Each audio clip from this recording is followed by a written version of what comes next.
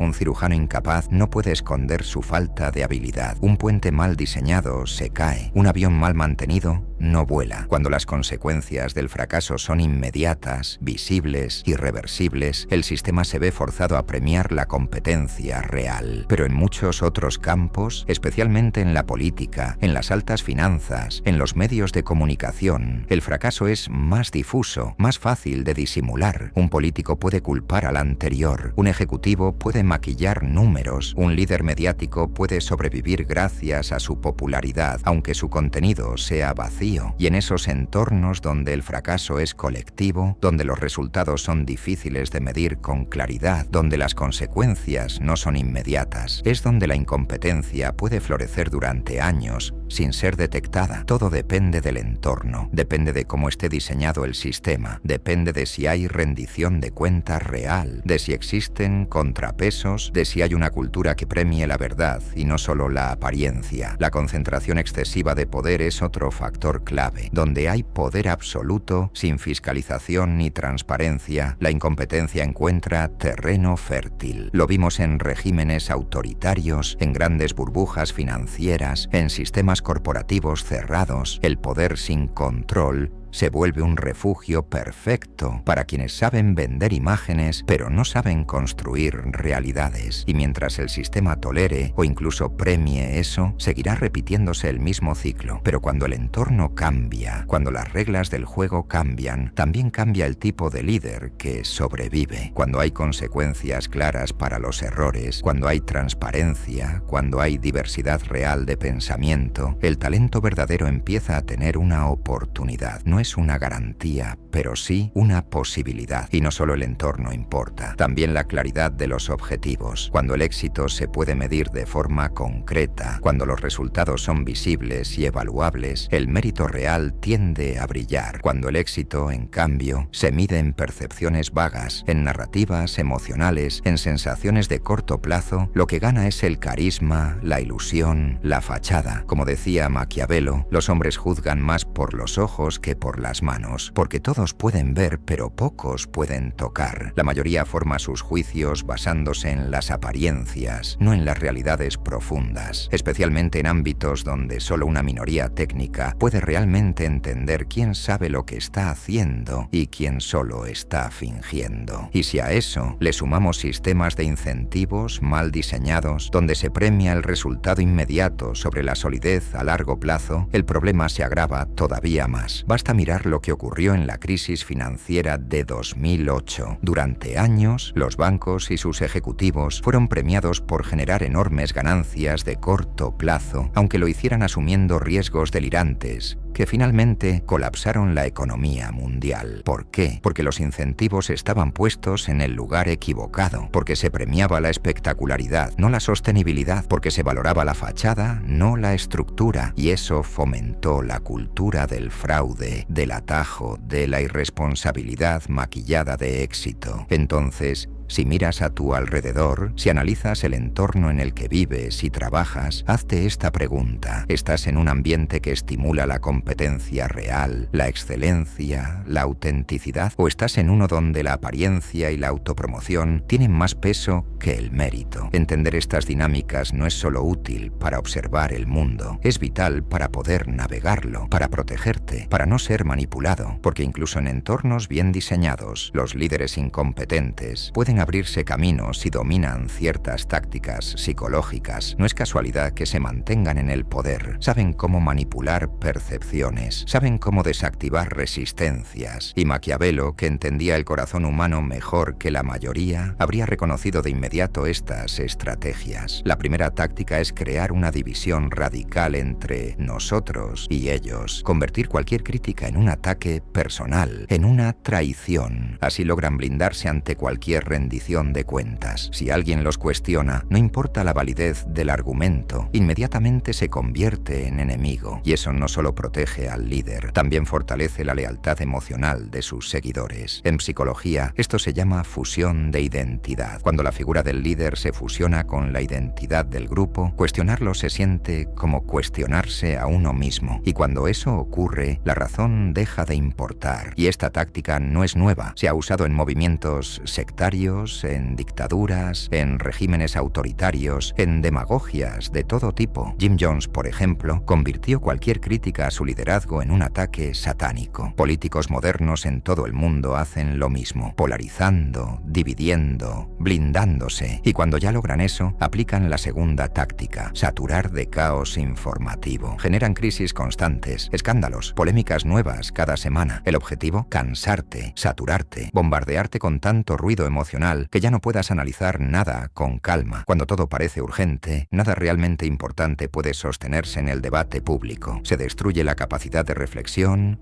de organización, de resistencia efectiva. Solo queda la reacción emocional, la supervivencia emocional. Y si logran eso, aplican la tercera táctica, el doble pensar, el arte de sostener dos ideas contradictorias sin inmutarse, cambiar de postura sin dar explicaciones, negar lo dicho ayer como si nunca hubiera pasado. y sus seguidores, atrapados en la fusión emocional, aceptan todo. La verdad se vuelve líquida, la memoria colectiva se disuelve, la responsabilidad desaparece y el líder incompetente sobrevive, no porque sea el mejor, sino porque ha dominado el arte de manipular la percepción y destruir la coherencia racional de su entorno. Y lo más devastador es que todos, absolutamente todos, somos vulnerables a estas estrategias si no estamos conscientes de cómo funcionan. La única defensa real contra este tipo de manipulación es la conciencia. No basta con querer ser inteligente o querer ser ético. Hay que construir prácticas concretas que fortalezcan nuestra mente y nuestro carácter. La primera práctica es desarrollar una desconfianza saludable hacia las respuestas demasiado simples. Cuando algo parece demasiado perfecto, demasiado claro, demasiado fácil, hay que detenerse, respirar, preguntar, dudar. La verdad casi nunca es simple, casi nunca es cómoda, casi nunca viene en formato de eslogan. La segunda práctica es alfabetizarse mediáticamente, aprender a distinguir entre información y propaganda, elegir conscientemente qué consumimos, de quién, cómo y por qué. No basta con leer mucho, hay que leer bien. No basta con informarse, hay que filtrar, cuestionar, procesar. Como decía Warren Buffett, la gente verdaderamente exitosa dice no a casi todo, y eso también aplica al consumo de información. Cuanto más ruido eliminas, más claridad tienes. La tercera práctica es recuperar la reflexión filosófica, detenerse a pensar, a observar, a analizar el mundo sin las prisas que distorsionan todo. Los antiguos estoicos lo hacían cada día. Se preguntaban, ¿qué hice hoy? ¿Qué pensé? ¿Qué aprendí? Esa pausa diaria no es un lujo, es una forma de poder, porque cuando dejas de reaccionar automáticamente y empiezas a elegir tus respuestas, el juego cambia. Ya no eres un espectador arrastrado por el caos, te conviertes en un agente capaz de transformar tu entorno desde adentro. Pero no basta con hacer el trabajo individual, también necesitamos rediseñar las estructuras que habitamos. Las instituciones pueden y deben ser diseñadas para frenar el sesgo, el engaño y la incompetencia. Y para eso hay tres pilares esenciales. Primero, mecanismos sólidos de rendición de cuentas, consejos independientes, auditorías reales, espacios de retroalimentación honesta, aunque eso incomode a quienes tienen el poder. El caso de Boeing con el 373 MAX es un ejemplo doloroso de lo que ocurre cuando las alertas se ignoran y no hay estructura que obligue a escuchar la verdad. Segundo, promover la diversidad cognitiva, no solo diversidad de apariencias, sino de pensamientos, de perspectivas, de experiencias. Equipos que piensan diferente cometen menos errores, detectan más riesgos, ven más ángulos. Sí, es incómodo, sí, es más difícil, pero es imprescindible si queremos decisiones más inteligentes. Tercero, la transparencia. Normas claras que eviten que la complejidad sea usada como excusa para ocultar la mediocridad. Acceso público a la información crítica. Reglas de conflicto de interés. Divulgación de decisiones fundamentales. Porque cuando la verdad está oculta, el poder se vuelve opaco, y donde hay opacidad, la incompetencia y el abuso prosperan. Y más allá de las leyes, necesitamos algo aún más profundo: educación. Pero no solo en habilidades técnicas, educación en pensamiento crítico, en discernimiento ético, en capacidad de ver más allá de la superficie. Atenas fundó la academia, Florencia impulsó el humanismo. Las grandes civilizaciones no solo generaron conocimiento, también cultivaron sabiduría. Así que ahora te pregunto, en tu entorno, en tu comunidad, en tu país, ¿qué protecciones existen? ¿Cuáles hacen falta? ¿Qué tipo de sistema estamos alimentando cada día con nuestras elecciones, nuestras voces, nuestros silencios? ¿Y qué tipo de mundo podríamos construir si apostáramos por premiar la competencia real, la humildad intelectual y la verdad? Como decía Maquiavelo, no son los títulos los que honran a los hombres, son los hombres los que honran a los títulos. El poder no merece respeto por sí mismo, solo lo merece cuando se ejerce con dignidad. Y al llegar al final de esta reflexión, volvemos a Maquiavelo, ese hombre tantas veces malinterpretado. Durante siglos se le acusó de cínico, de maquiavélico en el peor sentido de la palabra, pero la verdad es otra. Maquiavelo no promovía la corrupción ni el abuso, lo que hacía era describir el mundo tal como era, no como debería ser. Nos dio un espejo incómodo, no para que lo aplaudiéramos, sino para que entendiéramos en qué terreno realmente estamos pisando. Su intención no era justificar la oscuridad, era exponerla para que algún día pudiéramos hacerlo mejor, porque solo comprendiendo las verdades incómodas, no las versiones edulcoradas, tenemos la posibilidad de construir algo distinto, algo más justo, más sabio, más humano. Maquiavelo no era un cínico, era un realista esperanzado. Creía que el conocimiento de la naturaleza humana, aunque fuera crudo y doloroso, podía ser usado para diseñar mejores sistemas, mejores líderes, mejores ciudadanos. Y esa esperanza vive hoy en cada uno de nosotros. Cada vez que elegimos pensar por nosotros mismos, cada vez que cuestionamos narrativas fáciles, cada vez que apostamos por la profundidad en lugar de la apariencia. Así que ahora te invito a reflexionar. ¿Has visto estas dinámicas en tu entorno? ¿Has presenciado cómo la incompetencia se disfraza de liderazgo? ¿Cómo la verdad es sacrificada en nombre del espectáculo? Déjamelo en los comentarios. Quiero leerte. Quiero saber cómo estas ideas resuenan contigo. Si esta reflexión te hizo pensar, aunque sea un poco, considera dejar tu like, compartir este contenido con alguien que lo necesite y suscribirte al canal, porque este tipo de conversaciones solo crecen si tú las empujas hacia adelante. Y si llegaste hasta aquí, te lo digo de corazón, gracias, gracias no solo por mirar, sino por pensar conmigo. Hasta la próxima. Y recuerda, comprender la oscuridad no significa rendirse ante ella, significa ganar el poder de encender una luz.